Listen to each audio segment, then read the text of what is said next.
观众朋友大家好，欢迎收看9月3日公视台语台下晡新闻，我是陈淑君。咱先来看今仔有啥物新闻重点。民众党主席郭文地勘察到建华城案，互怀疑无保车回北检上警今仔提出控告。郭文地早起批评检方阁准备辩告书。新竹县一间回应里幼儿园有囡仔放用面罩皮绑起来，有的放关伫乌妈妈的便所。教育部要求新竹县政府、教育局说明。沙东一届的屏东洋王平安祭典，今仔头一日咯，伫小琉球机场海上洋王，业者是预估今仔会有上万人。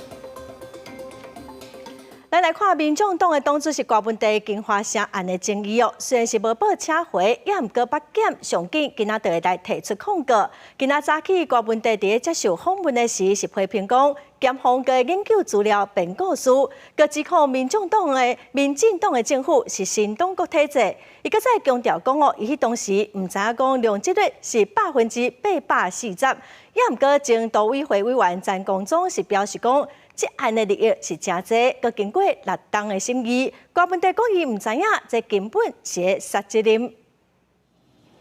你们大概现在这种动用全部国家力量，在很认真的研究柯文哲，我也不希望啊，有一天台湾有罪的定义重新改变。什么叫有罪？你知道？民进党说你有罪，你就有罪。民进党变成新的党国体制啊。初二得到无报请回，传出北检上警青衫提控告，郭文地批评民进党政府动员全部力量咧查家己，检方透明读资料要辩告书，洪振辉是金华城案关键人物。北市府都委会执行秘书肖秀培奉下令请回，限制出境出海甲居住。郭文地替肖秀培讲话，强调一份公文遐尔侪人签字，袂当将责任完全撒互一个人。也毋过也阁表示，家己迄当时并唔知情。现在我当然知道啊。在当时他进那个都委会后，不然你找所有记录，我从来没有参与过啊。一再强调金华城案当年转送都委会了后，家己完全无问过，一直到今年3、4月媒体报道，才头一摆知影用积率840%。郭文地的唔知情的讲法，互人讨论。前北市都委会委员王介基表示。当年虽然只参与过1摆会议，也毋过与会的时，都认为演议的方式以道警名目的合法性无妥当。迄当时也无啥知影后壁有啥物力量在运作。有疑虑的是，第一个他写的叫做补救方案，那明明是政府是胜诉的，为什么会有所谓的补救？第二个研议的部分，我们很少为了私部门的案子在帮他做研议。八心查过金华城案几下摆表态反对的前都委会委员张光忠，伫面切表示，这个案涉及真大的利益，而且经过6年审议，无应该伊唔知影来大过未输下责。那了明代也对郭文地批评。柯文哲现在装作无知，但是事实上，我们看到相关的公文、相关的证据都显示，柯文哲明明是了解这个案子的争议性以及它的司法性。最后你盖章出去的公展适用度，这个20%的都跟奖励等等，都是你盖章出去，怎么会忘记了？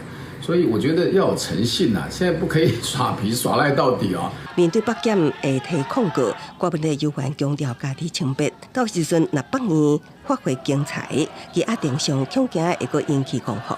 记者综合报道。金华城案前台北市的副市长彭金星已经发言受压禁见，另外一个关键的强关，台北市都委会执行秘书肖秀培早嘛同意被告的身份约谈，落尾嘛是无报请回，也毋过有限制出境出海甲徛家。前乌瓦图挂水案，都委会执行秘书肖秀培被怀疑是金华城案的关键人物，所以被依照贪污道理罪嫌约谈告案，要押上北检复审。侦讯有没有做什么准备？会觉得很冤枉吗？警方伫咧信楼伫今仔日透早有令肖秀培请回，比较限制出境出海较大的所在。市府澄清，肖秀培请假2礼拜去日本省，唔是走路，是检廉部约谈。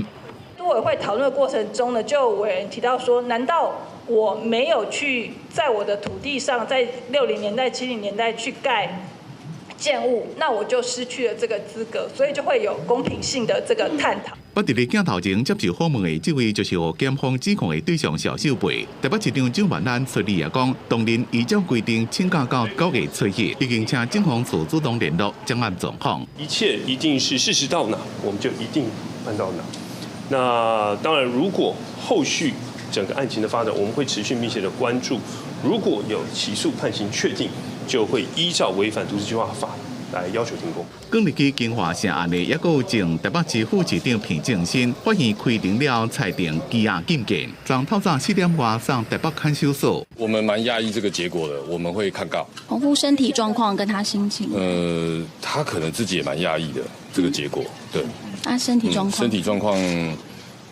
刚刚看他蛮难过的。在开庭进前，平正新身体无啥爽快，介护送机，即马被收下。北所表示，若是身体无爽快，会协助安排看诊。在羁押的几多项理由内面，包括平正新是都委会会议的主席，是顶站的角色，还有规件案件道理甲贿赂的金额正大，涉嫌受贿等罪名重大。金华城案自国民党议员应晓薇、维京集团主席沈庆京，到即马平正新拢被羁押禁见。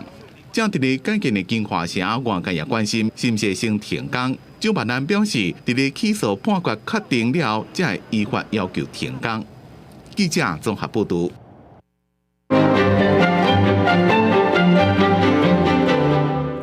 咱来看，伫台北市松山区的金华城购物中心哦，伫2001年正车营开幕，后来是经营了无好，所以要拆掉来重启上班哦。伫高本地市长的任内，得到840%的容积率，因为金华城毋是都市更新，也是为了重建案，所以引起真侪争议哦。今仔解破新闻，咱特别请伊真详细来解说，互观众朋友来了解。是主播。金华城这案呢，查到一扑扑，这容积率简单讲，就是一块土地要起厝，每一层楼加起来，你会当起偌济平？记一个咧，你今仔日若准有1000平的土地，若政府咧核准你的容积率是300%，你就会当来起3000平的土地。简单来讲咧，这容积率愈悬，你会当起的平数咧，都会当愈多。对建商来讲咧，这土地价值嘛会愈好。不过政府为着要确保百姓生活品质，这容积率是有规范的，无共土地分区容积率就会无共款。来看金华城容积率的变化，金华城较早是工业区，维京集团把这块土地买落来了后，要起金华城购物中心，就申请改地目，为第3种工业区咧变做第3种商业区，这容积率咧就为300%变做560%。2010年呢，金华城想要伫遮改起好野厝，就申请改土地分区。不过，迄当阵呢，郝龙斌市府认定的容积率是392%，这也互业者是无认同提起诉讼。一直到2018年，高文地市府依照监察院的纠正咧，确定这金华城的容积率是560%，到遮拢算是正常的定数。奇怪的是，在2021年，高文地市府核准金华城的容积率是加2成，也就是加112%出来。另外，再加上金华城家己买容积移转加3成，也就是加160%容积率。加起来咧，嘛，互金华城容积率一升来到840%遮尔悬。这容积奖励是啥物咧？伊是政府鼓励民间建设的制度。亲像中央有针对都市更新甲危险的老建筑重建案，拢有相关的奖励办法。业者爱达成啥物条件，摕到偌济奖励，拢有明确的规范。不过金华城这案呢，伊毋是都市更新，也嘛毋是危险的老建筑，是台北市府的都委会家己创下这3项奖励来大放送，送互金华城加2成的奖励。金华城这案呢，上大的争议就是这840%是为倒位来的。都委会创立3项奖励无法院的依据，互金华城这款毋是都景、毋是围绕的，嘛会当来申请容积奖励。类似是咧替个案开后尾门，找遍保有独立财团的记录。而且自当时都委会裁定加2成，是主席直接裁示当市场的囡仔，并无经过委员投票，这决策是无正当性的。目前金华城这案例要等咧调查。容积率这款公共财，到底敢是因为贪污、歪歌、真做财团的私人财产，是外界继续关心的重点。以上就是今仔日解破新闻，咱个时间交登去互主播。感谢伊真哦，咱继续来看行政院经济发展委员会头一场的经济顾问会议今仔举行。前台积电的董事长刘德英是专工对美国转来咱台湾演讲，伊讲对公司的经营来看国家的经济发展。行政院长杜英泰是表示讲，台湾面对全球快速变化的政治和经济的局势，就要创新经济，才有法度来迎接未来的挑战。前台积电董事长刘德英特别为美国回来参加行政院经济发展委员会所举办的经济顾问会议，伊会为公司经营看国家的经济发展发表20分钟的专题演讲。台湾的市场非常小，一开始不以世界为市场的话，你的公司迟早就会限制。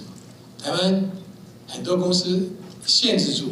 在这摆的顾问会议中，主持相关学界等代表除了讨论安怎将台湾的优势发展有国际竞争力的产业，未来政府要加速推动伫 AI 各类型产业的应用，希望会当让台湾走向创新经济，滚向台湾，甲包容成长的方向前进。行政院长杜英泰表示，面临快速变化的全球政经局势，台湾若要创新经济，除了发展高科技、传产甲中小企业也真重要。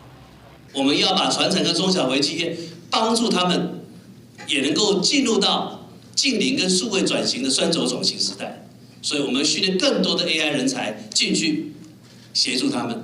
我们会从中小企业的多元振兴方案当中，让他们得到政府更多政策以及实际上的协助。借助这个 AI 或者这个智能工具的制造也是中小企业一个非常重要的一个关键所以这个 AI 的议题也是我们中小企业怎么样来转型的重点。营养欠工问题，未来安怎运用 AI 技术补足欠工，在顾问会议中也是讨论的重点。唔望透过收集顾问意见，让台湾经济搁开创新局。记者综合报道。继续来关心新竹县有一间非营利的幼儿园，红标讲有7个囡仔红虐待，有的是红用面罩皮绑起来，有的红关伫乌妈妈的别墅。最近幼儿园的经营团队已经换人了，也毋过亲像阁有3个涉嫌虐待囡仔的教保人员，阁继续留伫幼儿园。教育部是表示讲，已经有请新竹县的教育局来说明。我青叶主拍是全国第一座0岁到6岁的托育园区落成启用，但即马即间伫台北的幼稚园所红标出疑似酷盗囡仔的事件，家长控诉讲囡仔互老师用棉被绑起来，干那掀一粒头限制行动，佮有囡仔互关伫黑暗的便所内面，互用言语来霸凌，被老师用棉被捆绑住。让他不能动，而且已经在大哭了。老师还是继续捆绑，而且坐在自己的椅子上滑手机。家长指控讲，连续3年都捌发生不当对待囡仔的事件，受害人数是有7个人才侪，而且在事件发生了后，旧园方宣传换掉，相关的7个人内面有4个人停职，但是8月初1接手的新园方则继续去请疑似不当对待的其中3个人员。监管基金会嘛批评新竹县政府的卸责任，因为根据相关规定，市的主管机关若知影违法的事件了后，2天内就要决定敢要受理。若受理来进入调查，就通知学校暂时停职的义务。县政府可能觉得说，我重新发包了，我就已经换新单位了。好，那里面的人可能就不干我的事情。好，所以呢，他认为说，第2个单位他要续聘哪些人是由他来做决定。这个部分其实我们已经有去请新竹县政府教育局这边来做一个说明厘清的一个部分。当时候这几个老师为什么还没有做离职？调查委员初步判定讲，是囡仔在困眠时间不爱困，老师才用棉被去包囡仔，希望让囡仔会当冷静。但到底敢有涉及酷盗囡仔？监管基金会呼吁讲，教育部应该较紧来定出教保服务人员违法事件的调查指引，避免地方的教育局做地化价，凊彩去判断讲这情形是轻还是无严重。记者综合报道。来看今年的2月有民众伫南投合欢山的暗空公园，车停伫入口的停车场，伫遮阻止。虽然违反暗空公园管理驻地条例，也毋过因为无裁罚的机关，嘛无处罚的条例。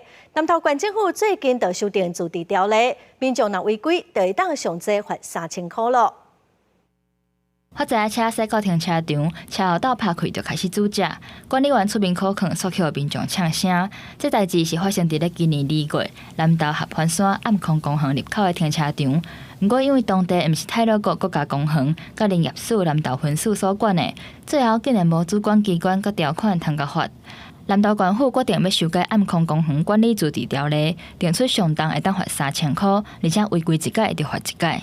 禁止的事项有包含露营啊、野炊啊、烤肉啊、搭设帐篷啊，还有设立摊贩啊、贩卖一些流动的一些物品。违反这个禁止行为的话，处行为人新台币1000元以上3000元以下的罚款，并得按次处罚。合欢山的暗空公园伫2019年得到国际认证，成做亚洲第3座暗空公园。去年3月，县府公告自治条例，禁止噪音、野火、煮食、烘肉、摆搭、露营等等的事项。这个修法是定出第14架线24到24.3公里的道路以东，也就是暗空公园的范围，是延方旅客服务中心会当开发的管区。当地民间团体认为，疫情过后，煮食甲过暝乱象增加，民众是愈来愈无公德心，就要定出管理规则来规范。有一些野炊的或者是说来这边夜宿的，他们吃完东西之后，煮完东西之后，那个菜渣给你乱倒，就是很糟糕的事情啊！没有办法去期待说每个人都会自我提升的状况下，我们只好订立一些管理的规则啦。民团表示，黑白蛋粪扫、借车顶造成光害等等的问题，拢是接发生的违规，希望民众会当做伙守护暗空公园。那县府是强调，县部会议已经通过自治条例修正草案，所来就会送到县议会去审议。记者南投报道。7月底凯美风台伫中南部造成真严重的灾情，落水溪海边种的草啊，拢互风台扫了了。第4河川分署是表示讲，会伫中秋进前来完成伫755公顷的沙洲，来做一寡预防风背山的措施，避免东北季风来的时风背山上严重影响到民众的生活。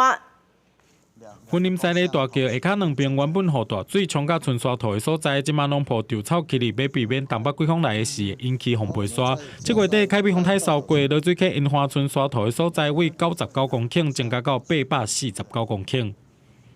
规个呢，冲刷甲裸露地呢，裸露很大啦吼，裸露地变得有够大片啊，所以呢，公所这边嘛有甲市河局边反映啦吼，惊讲这个扬尘的部分，裸露地伤济，到时阵拍打击了，扬尘就搁起来。扣除有湿润不会造成扬尘的这个就裸露地以外啊，还有755公顷必须跟时间赛跑，赶快在中秋节之前去做一些措施啦哦。那这个部分我们昨天大家分工那个就是预定了时间表，那我们来管控。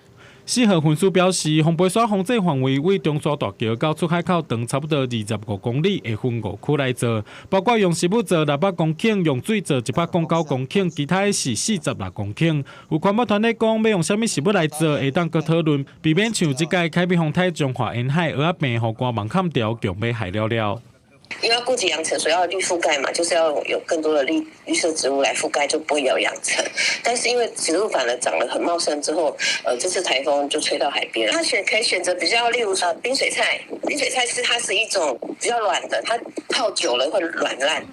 4号分署表示，凯美风台酸长中华沿海蚵仔病，经过勘查发现是瓜芒顶食物甲砍掉造成的，毋是稻草。目前已经用计划补助甲清除，希望咧做防止风背山工程的事业，避免影响到饲蚵仔的产业。记者综合报道。3档一届的屏东东港小琉球的迎王平安祭典是国家级重要的民俗文化资产，嘛是台湾的王爷信仰佮有祭典文化真重要的活动。今仔头一日伫小琉球举行海上迎王，嘛是真侪信众来参加哦。业者是预估今仔去小琉球的人数会有上万人。一透早，东流山尾头就是人吵，但要坐船去到小琉球。屏东东港小琉球顶站乡镇3年1区迎王平安祭典，初三是由小琉球拍头阵，除了当地人回乡，还佫真侪信徒特别走来，再去交通船顶头，毋若是人，还佫真侪人要牵奥多麦上船。3年1区，我逐年拢有过。等偌久啊？等了1点钟啊。小琉球赶过来，你外地拢一定会回来。无回来吼，过年无回来无要紧哈，就是一定爱回来参加这啊。海面上的渔船全部拢有插迎王的旗仔，再去小琉球海上迎王第一个顺港口活动，由3辆江顶供庙新兵，还佫庙方人员，坐渔船正式小琉球一殿，代表海上巡视扫渡千载，真侪信徒拢徛伫港边观礼，看起来是真热闹。预计今天的登岛人数会来到1-2万人，差不多半小时就会有一班，因为今天都是加班船的方式来运送大家过去小琉球。迎王平安祭典奉列做是国家级重要民俗文化资产，也正做台湾王爷信仰的重要祭典。琉球迎王吸引上万名信众游客来到小琉球，就经这交通的大拍角。警方也加派人去到现场疏开，也有管制，好民众就要遵守警员的指挥，注意家己安全。记者综合报道。来看4月初3，花莲大地动还有地动尾，造成桃园市有真侪建筑物受到损害。桃园市是针对一般建筑物提供2000万的灾害补助，这笔钱已经用了。目前是阁有183件地震补助。议员呼吁市政府就要增加预算。市政府是表示讲，等10月底红黄单的灾损补助申请结束，有剩的经费就当来使用。有的是态度落去，有的是逼去。控3花莲大地震和后壁的地动尾，造成桃园市真侪建物受损。针对无互判定红黄单受损的建物，桃园市政府是编列2000万块的灾害准备金，但是已经提前用了。目前有183件的后补的社区讲，补助有上限，部分先修理。每个人的地震灾损情况不一样啊。如果说是大面积的那个，当然政府是要补助的。哎呀。天灾除了黄黄滩的社区需要照顾之外，还有更多的一般社区也因为这一次的震灾造成公共设施很大的一个破坏，所以我们希望说后续的公部门应该要提供更多的一个补助。议员表示讲，大地震是造成真侪建物都出现灾损，市府拨经费做灾后的重建，其中不是红黄单的建物申请是真侪，但是经费已经提前用了，目前后补的案件同款是真侪，希望市府会当专案来提供灾害补助款。红黄单的部分已经有22个社区已经解除列管了，那我们将会在10月31号。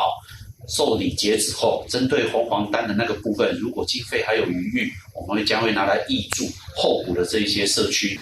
针对不是红黄单修缮补助的经费用了，监管处表示讲，目前当中有236个社区送件申请，后补案件183件，申请补助的金额差不多1650万。等红黄单补助申请结束了后，就会把经费精力补助在非红黄单的后补案件，会尽量去满足因为地震受损的这社区因修缮的需求。记者综合报道。5月天乐团宣布讲，要伫11月初2、初3这2天伫花莲来办公益演唱会，员工协助花东地区的员工。也毋过有民众就发现讲，迄几天花莲的饭店、民宿计销是起袂少。县政府是表示讲，因会严格来稽查。5月天会伫咧11月初2、初3分别伫咧花莲玉里店甲花莲市办公益演唱会，消息传出了，初2、初3订房率就快速升悬到9%。对网络顶看到真侪旅宿业者拢起价。政府可以有什么方案哈？那不要说因为他来了，那个旅馆的价格上涨。除了起价，也有民众讲，有一寡旅宿业者就也有房间山顿的买卖，怀疑业者是伫咧等好时机时阵将要开放订房。这款行为互愿意守法的大部分业者感觉真无奈。之前就已经呼吁了我们所有的会员，希望我们一定要秉持着服务业一贯的这个精神哈，那不要因为说有这个演唱会过来，而大家这个进香的这个涨价，把服务品质也都给低落了哈。关府观光旅游处讲，5月天来花莲演唱，确实带来真侪能量，不过也接到真侪定情，讲什么大房拢起价，不过计价拿伫咧牌价范围内是合法的。涨幅多少违法？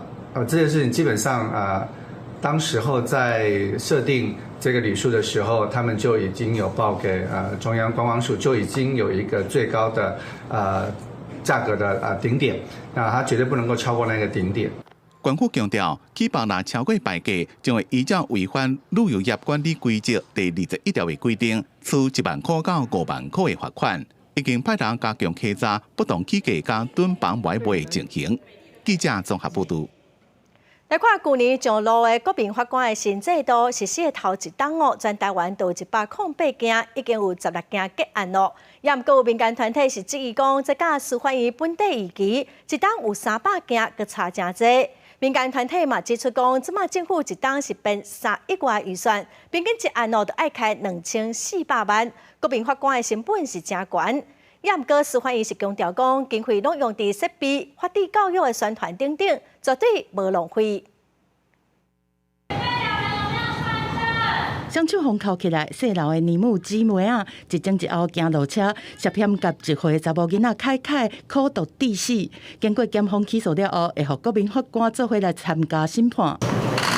国民法官制度已经正式上路，对去年开始有真侪件判决，一审拢是互诉人和职业法官来合审合判。但是司法院来公布新制第1档相关实施报告，全国受案量108件，审结16件，互民团质疑讲和原本有期的是差真侪。司法院去年编了3亿1000多百万的预算，整个都浪费掉啊！可以让新青安年轻人有30个人可以好好去买房子去成家，有可能是我们真实我们在去年我们的杀人案件发生率不高，或者是酒驾致死的发生率不高啦。那万一不是的话，那到底是怎么回事？咱来看司法院，当初是立目标，预计当年收案会当有300件，但是新制上路第1档，却是一半都无够。有专家阁质疑讲，对审结的件数来分析，国民法官的制度执行力干那5%，甚至中央编列有3亿外预算这么多，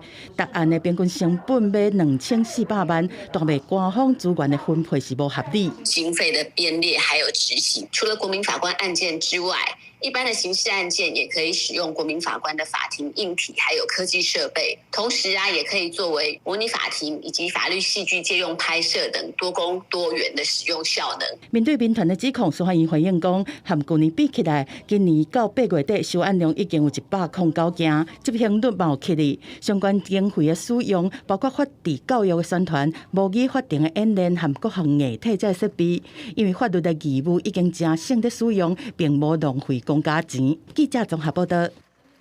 第79届联合国大会初10起果，外交部宣布讲，今年的重点是讲望国际社会会当来了解联合国275号决议的内容，让世界各国来了解讲中共无法度代表咱台湾，嘛无应该阻止咱台湾参加国际事务，所以嘛会请咱国友邦做伙协配予联合国。Car manufacturers, tech companies, and even governments worldwide started turning to Taiwan for chips. 台湾伫全球半导体先进制程有超过90%的市占率，扮演带头的角色。外交部透过影片向国际说明，台湾袂当伫国际无出息。If Taiwan were to step off the stage, I'd mean we'd have to step off the fast stage to a better world. 第79届联合国大会就要登场，台湾多年来争取加入联合国，说服中共恶意造谣。外交部青沙召开记者会，宣布今年参与联合国的3大推案规划，要协助国际社会了解中共扩改连带第2758号决议相关内容，无涉及台湾。所以中共无法度代表台湾。台湾2350万人还是持续的被遗漏在联合国的体系之外。那么造成这个不公不义的现象，主要原因就是中国恶意的扭曲联大第2758号决议文的内容。今年落入甲咱国断交，都是引用2758号决议。田中公指出，中共恶意扭曲连带第2758号决议，除了用伫法律战，也作为反大的法律依据。相关印太地区的威胁，台湾会延续过去8年的做法，透过稳健踏实的方式，请友邦联名写配予联合国。大家可以看到，这一年世界卫生组织的支持声量远远超过过去的，这表示我们过去所累积的一些能量，其实是发生了很大的效果了。台湾继续争取加入联合国体系，全美议会交流理事会也注意到中共想要排除台湾的国际参与，认为民主阵营应该反制中共叛乱生魂的论述，才会当凸显台湾是主权国家。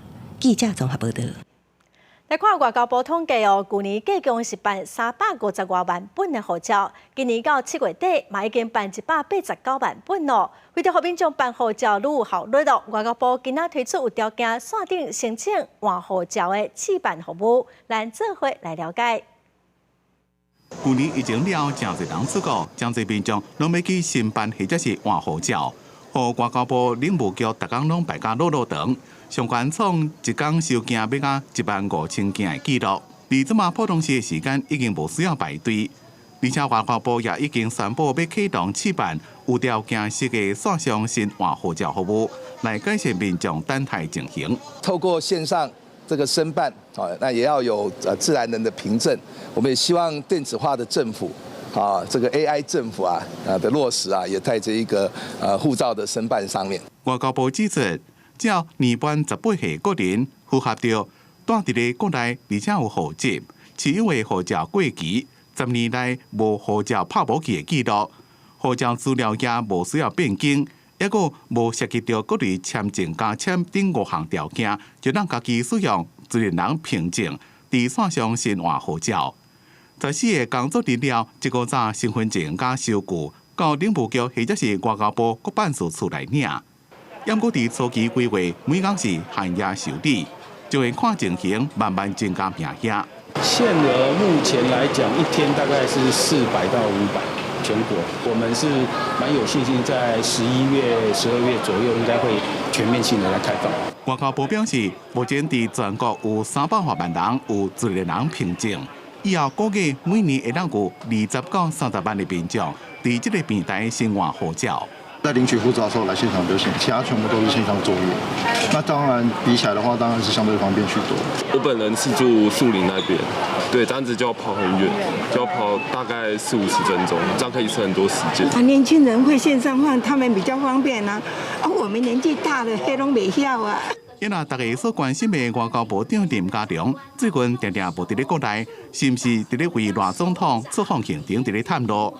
林佳龙表示，因为公务的需要，较常常出国，强调赖总统已经对外讲过，目前是也无安排出访的行程，但是外交部会继续做好准备。记者综合报道。国际新闻来看，香港的国泰航空表示讲，一只飞往瑞士苏黎世的空中巴士 A350的客机，昨起飞了后有问题，又搁飞转去香港，检查发现讲因应的零件故障了，这嘛是全球的头一个哦。所有共型的飞行机嘛全面来做检查。国泰航空这2天已经取消24个航班，明仔载嘛有超过10个航班会受到影响。国泰航空一台空中巴士 A350客机，本来8月要飞苏黎世，不过也未完成12点钟的飞行，是伫空中坐2日了，就搁飞转去香港。伫咧起飞了差不多75分钟，安全降落。国泰航空随后发表声明讲，经过检查了，发现因的零组件故障，爱换是全球第一例。最终会对所有的48台 A350客机进行彻底调查，也代表有一寡飞机就要停飞几落天。国泰航空并无具体说明伫咧营运方面发现什么问题。路透社引述知情人士广泛报道讲，这件代志涉及一个燃料喷水的问题，也就是引导燃料进入营运的零组件。专家讲，这种问题较罕见。不过，除非有更加严重的缺陷，那么一般拢是比涡轮叶片顶主要细链的零件的故障所引起的警报较少。不过，任何进一步的检查，拢可能会对航空公司造成干扰。一直到拜二，国泰航空已经取消24个航班，伫拜三有超过10个航班受影响。因那飞转去这台航班是 A350-1000，是较大型的机型。是用英国的引领供应商劳斯莱斯上大的民用喷射机发动机 XWB-97，因那 A350-900是用 XWB-84发动机。这个消息也和劳斯莱斯伫咧伦敦交易所的股价不动盘8.2%，是2年来上大的盘板。到收盘的时阵是盘6.5%。欧盟航空安全局伫咧声明中讲，已经知影国泰 A350客机的事件，并且有甲空中巴士一个劳斯莱斯联络到。香港的航空事故调查机构也已经展开调查。公司新闻陈伟林编辑。来看南非一只4栋重的非洲象查理，8月底要搬出，伊退休也要搬去一间私人的动物园。专家是表示讲象真敏感，因无想要使用麻醉蛇，所以甲伊培养感情，用食食来射这只象行入去人仔内底，用卡车甲伊载走，一切是拢真顺利。嘛望讲退休的查理会当好好快乐的生活。查理沿着铺好的草，哪行哪食，就安尼一步一步来到拖拉机的后壁。关键就伫咧这个时阵。专家等一支红菜头，互查理，这都是伊上爱的。查理行过去，就安尼行入去大型运输人仔的卡车。今年42岁的查理，总算是开始退休的生活。过去伊有40年的时间，拢是封关起来的。He was born in Zimbabwe. He was caught from the wild to be elephant back safari. After this, they took him to a cirque here in South Africa. And after a while, and some year in a cirque, he became to be a resident at Pretoria Zoo with other elephant. And within this period, he lost his partners at the zoo. He became to be lonely elephant. 野生动物的专家讲，像是真敏感的动物，查理伫个普勒托利亚动物园看起来是真无快乐，应该到爱互伊换一个环境、换一个心情的时阵啊。但是要搬遮尔重，而且阁遮尔老的枪，并无简单。因去找要搬过世界上上高档的枪——亚洲枪卡瓦南的专家哈里尔·珀斯来出动，在卖使用麻醉针的前提之下，先和查理来培养感情。本地准是讲爱几个月的时间，但无想到2礼拜，伊就互查理真信任嘛，对人咧甲叫拢有反应。那伊主动过来，就有小奖励，譬如讲会互伊金龟、木龟、红菜头。Because he was used to depend on us human for everything, for the food, for the care, for absolutely everything. Now he needs to learn what is to be an elephant. Elephants are intelligent animals, and we should not keep them locked behind bars. 伫拖拉机内面的查理是经过几点钟的车程了后，先到洪载去一个私人动物保护区的新厝。对一只老枪来讲，这算是强度真大的移转。所落来，查理会伫一个区域单独去适应几礼拜，等伊安定，就会当行入去野生的场群内面，享受伊的后半生。公司新闻林本业。再来看，印度风台摩羯罗扫对菲律宾，目前已经造成11个人死亡，首都马尼拉嘛停班停课，海上、空中的交通拢暂停。排水沟最正错漏路已经规拢淹水，路边的铁工挂因为气压被冲击，唔知飞到倒去，水敢若喷泉共款喷到正悬，将多车拢停伫咧地势较悬的所在。京东风台摩羯连续2天影响菲律宾，出力下昼伫咧奥罗拉省、哈西古兰顶登陆，菲律宾北部和路龟岸将多所在淹水，抑阁引起土石流。马尼拉停班停课，到阵间国内航班取消。Hanggang ano po, yung mga bahay hanggang kalahati ng bahay. Sa bubong po namin, dito po bumababa. Kaya yung hagdan po namin, nilagay po ni Mr. dito. Dahil mahirap talaga kasi ang lakas ng tubig yung current niya, ang lakas. 马尼拉郊区安迪普罗市，包括1位菲律宾人在内，有16个人因为土石流死亡，有5人渡水，尸体已经找到。官员讲，因为满楼水消退较正慢，第一天也有300多人踮伫咧疏散中心。灾害应变办公室讲，摩羯风台吹去伫咧中部城市侵袭，造成真侪人死亡，也有真侪栋厝受损。菲律宾每年6到10个之间，差不多会有20个强度无同款的风台侵袭，厝基础设施被破坏。今年7个强烈风台凯米落大雨、做大水，至少22人死亡。公司新闻吴文玲编辑。今年第11号风台摩羯扫过菲律宾造成真严重的灾情。咱个气象署表示讲，摩羯风台目前是往南海的方向移动，会增强真做中度的风台，应该是袂直接影响台湾。也不过今仔暗时开始台湾部分地区会受到外围环流的影响，会开始落雨。预估台风在南海逐渐向西北西的方向，会往海南岛的方向移动。其实摩羯台风它到南海以后，它强度还会逐渐在增强。但好在的是，它是逐渐的往海南岛的方向移动，所以它的外围环流是从今天晚上一直到星期4影响我们，会让东半部地区还有恒春半岛天气会比较不稳定。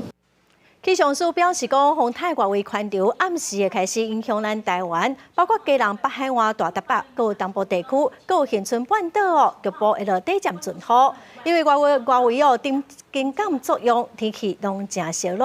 7个县市嘛发布高温的特报，苗栗以北上济会有37度以上的高温。再来看明年的健保总额会伫9月底来协商。卫生福利部部长邱泰源早起就表示讲，顶礼拜5行政院已经核定健保的总额，明年应该会超过9000亿。嘛强调讲，未来2档健保费是袂起。每年健保总额大饼会头一摆突破9000亿台元。健保总额成长率一直无确定，引起外界质疑。行政代办卫福部长邱泰源初三接受访问的时证实，行政院顶礼拜五已经核定总额，每年总额成长率低推估3.51%，悬推估5.5%，总额会伫9112亿到9286亿之间。因为安全准备金无计过水费，未来2年内未起健保费。健保的资源是有限，所以我们政府真的很用心，再看看到底要多少才能够符合我们人民的需求，以及给我们高科技新药，能够真正给病人多一点照顾。另外，为了加速成效达至健保给付，减轻癌友的负担，健保署成立健康政策甲医疗科技评估中心，也就是俗称的新药办公室。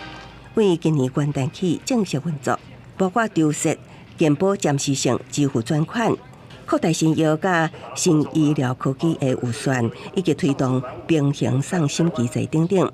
未来也会成立独立法人机构，纳入朋友团体意见。要让它成为有独立的行政法人然后才能够稳定的发展，所以我们也拟定了叫国家医疗科技评估中心法人条例。那么现在已经送到行政院的草案。赵总统强调，新药独立法人机构草案已经送行政院审查，那协定通过，今年下半年就会送到立法院审议。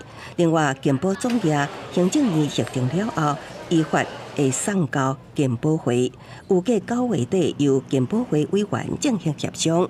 记者综合报道。台湾学生体重相当，阁有大考的盛行率是亚洲的头名。国民健康署上新的统计显示讲，虽然比例旧年有淡薄降低，也毋过即马4个学生都有一个上过重。有些医科的医师嘛讲细汉大考毋是大考，这是错误的观念。囡仔时代上过肥肉是会增加未来糖尿病阁有3高的风险。各大学生过重和大考率是亚洲的冠军，比作潜在健康的问题。临床小儿科医师就观察到，有体重过重的10几岁的小白人已经得到糖尿病啊。有些10几岁，他因为体重过重了，就产生高血糖、糖尿病的都有呢。我碰过小孩子就开始在吃那个糖尿病的药了。国健署上新的资料显示讲，在4个小学生内面，都有一个体重过重，高中生的比例是更较悬，超过3成。虽然讲成行率和去年比是小可降，不过占比嘛是偏悬。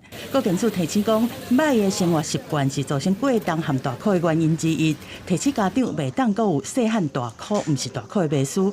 除了爱营养均衡、减少含糖的饮料和加工食品以外，规律的运动嘛是一定爱的。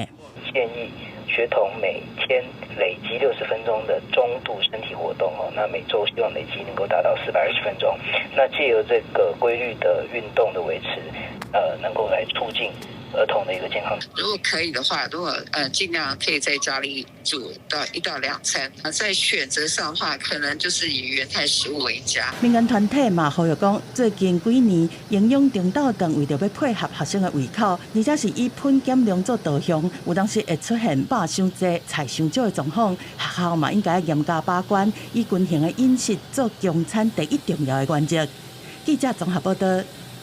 去年有一个越南来台湾读册学生囡仔，伫台湾实习的时发生意外不幸过往。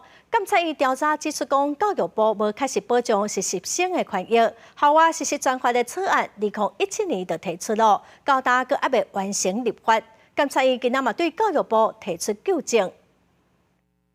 去年9月份，一个来台湾读册的越南学生去实习工厂工托做事的时，互一台170公分的台车跌到不幸死亡，后续引起社会上认为是南向专班的越籍学生变做属价劳工的争议。检察院调查嘛发现，学校对实习机构的选择完全是无要求，无法度保障这寡外国实习工的安全，对教育部提出纠正。那合作的厂商的那个职业安全评估标准就是流于一张形式的不计职业安全的，就是你也不用减负任何一个职安的一个报告，就这个学生的工作安全以及厂商的责任跟义务政府不可以视而不见。台湾欠工嘛欠学生，教育部有推出新南向专班，安排外籍学生来台湾读册，会当去工厂实习探索费。检察官员指出，教育部虽然有将校外实习纳入课程学分，不过真侪学校工厂用实习的名义来应征学生劳工，人事成本较俗，阁无互因保障，造成真侪外籍学工的工时薪水拢无保障，劳动的条件阁比移工阁较不如。他们为什么学工比移工好用呢？移工他就是要有加班费，只有一些特定的产业可以用，然后他要付就业安定费。那外籍留学生呢，就是用实习，实习就是20小时，他只有实习津贴，他不叫做工资。另外，检察委员指出，教育部伫2017年就提出校外实习专法草案，不过到今嘛还未立法完成。最近一届是2022年将草案送入行政院，检察院呼吁政府部门爱注重外国实习生的权益，爱注重实习机构的状况，保障学生的安全。检察院除了纠正教育部，嘛请教育部甲劳动部爱检讨甲改进。记者陈阿选柯敏哲台北报道。来看中华宝岛的大菜市，逐当拢会伫旧历7月29日一天普渡。加上特别的是用普肉线来制作制品，伫个身上拢会挂虎、象还是狮啊，一寡动物的面具，身体嘛插红仔头哦。佮用流鱼面线来做成尊，准备甲真澎湃来祭拜好兄弟。这嘛是疫情结束了后，地方头一摆哦，恢复普肉线的传统。大甲悬悬的祭坛，详细看祭拜三星将下成各种动物，有象、虎、狮等等。中华宝岛的大菜市场，逐年会伫旧历7月29一天普渡，附近的徛街甲市场做生意的民众，拢会穿澎湃的贡品祭拜。其中上特别的，就是普肉线。阮自细就普渡这个肉线，人员的人流动吼是愈来愈多，遮附近吼嘛愈来愈闹热，祈求吼大家拢特别平安，特别顺利。都每年拢有咧举办，迄是疫情的关系，所以停办3年。咱今年佫开始佫停办1年。宝岛大市的肉线，是咱当地摊贩发起的，这是一个真有特色的活动因为肉线无这容易看到的。宝岛大市表示，普渡的习俗是早前做生意的老辈发起的，一开始成立普渡公会，拜普渡公，即阵改名地藏王会。当年伫地藏王菩萨圣诞的日子普渡，传到即阵尚无有50年的历史咯。咱大家趁有食，人困苦生活困苦，所有款老板呢，即目前拢100个以上咯。讲无咱菜市算杀生多，无咱来服侍一个普渡公，来保佑咱将来大家平安。宝岛的地方俗语：京口普肉线，西门普豆干，三角影4大塹，东门北门变无脸，是咧讲宝岛早前国家头普渡的场面。今年宝岛大菜市是自疫情了头摆举办普肉线，市场嘛真欢喜，大家做伙合作，互传统的祭拜文化会当继续举办。记者杨淑成中华报道。搁一个真出名的导演罗伯祥，感谢头一出伫台湾去台北对执定，最近是伫台湾的宣传。吴亚平就表示讲，这出电影应该是声袂少的影迷，会想要来咱台湾佚佗，来看电影内底捌出现的场景，那么做伙来看卖。Ready。提前先期准备好，女主角桂纶镁演女配车手，伫台北大街小巷走撞。这出由导演罗培祥感谢吴家迪导演的好莱坞大片《台北对手令》，是头一出专片伫台湾取景翕的大片。剧组最近来台湾宣传。To arrive and to see thousands of smile, the people, the smile they have, it's so, just that it was just perfect. 真的非常荣幸，这次能够接到国际的制作。然后罗贝松先生，我从念书时期就一直在看他的电影。演员是讲，其实伫台湾拍片，甲伫好莱坞拍片无真大的差别。不管伫倒位翕，若是对电影有热情，翕起来感觉袂差真济。That's the beauty of being an actor is they get to travel all over the world. You get to come to beautiful cities like Taipei.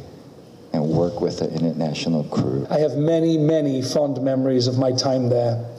I hope you enjoy the movie as much as we enjoyed making it, and we really enjoyed making it. 拍片期间，台北市政府予真侪支持，为着热车剧情的需求，进行大安区顶8区12条路做管制混合，创下纪录，包括台北101西门町这景点拢上荧幕。自强隧道封了5晚拍摄，你又绝对想不到这些动作场面，竟然是可以在台湾拍的，在美国啦，在欧洲的电影里面才会看得到的场景，没想到在台湾也可以，所以我相信很多国外的观众有机会到台湾就会想来朝圣这些地方。影评人认为，转片和台湾景点上国际舞台，除了商业效益的效益以外，有助台湾国际营销一加能见度。记者综合报道。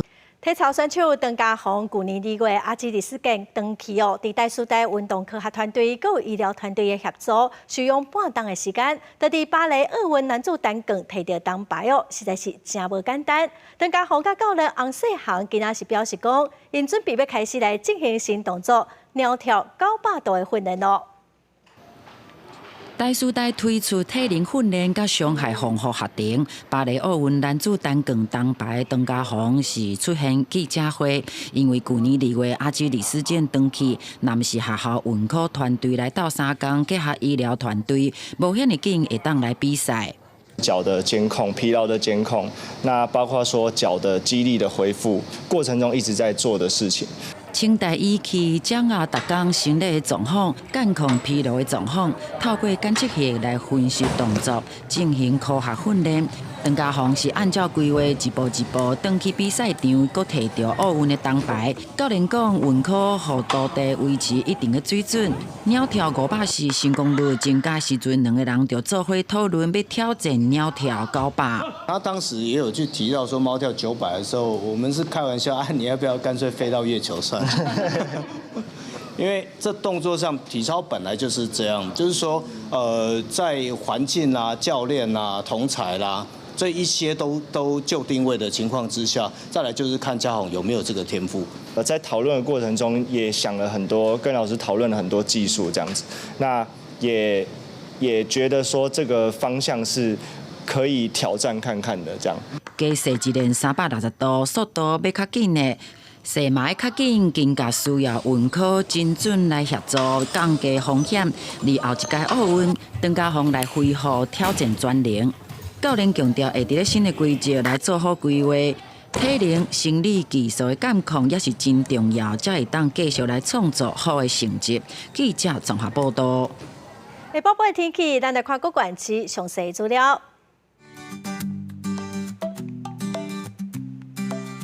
北部地区上低30度，上悬36度。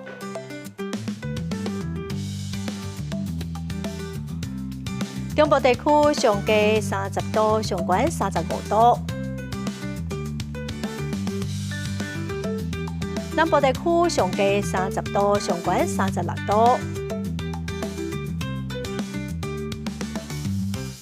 东部地区上低30度，上悬33度；外岛地区上低29度，上悬35度。感谢观众朋友收看《公视台记台下晡新闻》，我是陈淑君，明仔载下晡3点，咱再会。